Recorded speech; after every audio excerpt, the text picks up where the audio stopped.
प्रिय माताओं और भाइयों, आज हम सब इस सत्संग में बैठे हैं। हर किसी के चेहरे पे मुस्कान है, पर सच कहें तो हर दिल के अंदर कोई ना कोई पीड़ा छुपी हुई है। कोई परिवार की चिंता में है, कोई आर्थिक परेशानी से गुजर रहा है, कोई अपनों की बेरुखी से दुखी है और कोई अपने भाग्य को कोस रहा है। आज का प्रश्न यही है तय, जब जीवन में पीड़ा आती है तो हम क्या करें?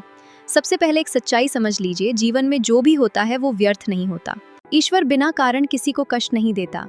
कभी कभी वो हमें ऐसी परिस्थितियों में डाल देता है जहां हम अपने अंदर की शक्ति को पहचान सकें। बीज से वृक्ष तक का सफर एक जीवन चक्र का सुंदर उदाहरण है। एक छोटा सा बीज जब मिट्टी में डाला जाता है तो वो अंधेरे में दब जाता है। चारों तरफ मिट्टी ही मिट्टी होती है। उस बीज को लगता है कि उसका अंत हो गया, पर वही बीज थोड़े समय बाद अंकुर बनकर मिट्टी को चीर देता है और एक बड़ा वृक्ष बन जाता है। अगर बीज को मिट्टी में दबाया न जाए तो वो कभी वृक्ष नहीं बन सकता। इसी प्रकार जीवन की कठिनाइयां हमें दबाती जरूर हैं, लेकिन हमें मजबूत भी बनाती हैं।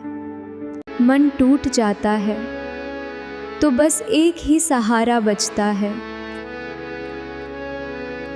कभी कभी जीवन में ऐसे पल आते हैं जब मन पूरी तरह टूट जाता है। हम सोचते हैं, भगवान मेरे साथ ही ऐसा क्यों हो रहा है? पर उस समय हमें ये समझना चाहिए कि ईश्वर हमें सजा नहीं दे रहा होता, वो हमें तैयार कर रहा होता है।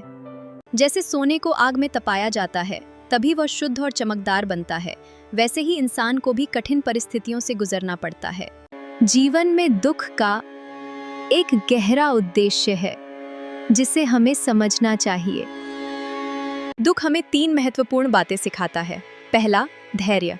जब सब कुछ हमारे मन के अनुसार नहीं होता तब हम धैर्य रखना सीखते हैं। दूसरा, विनम्रता। जब जीवन में कठिनाइयां आती हैं तब हमें समझ आता है कि घमंड करने लायक कुछ भी स्थायी नहीं है।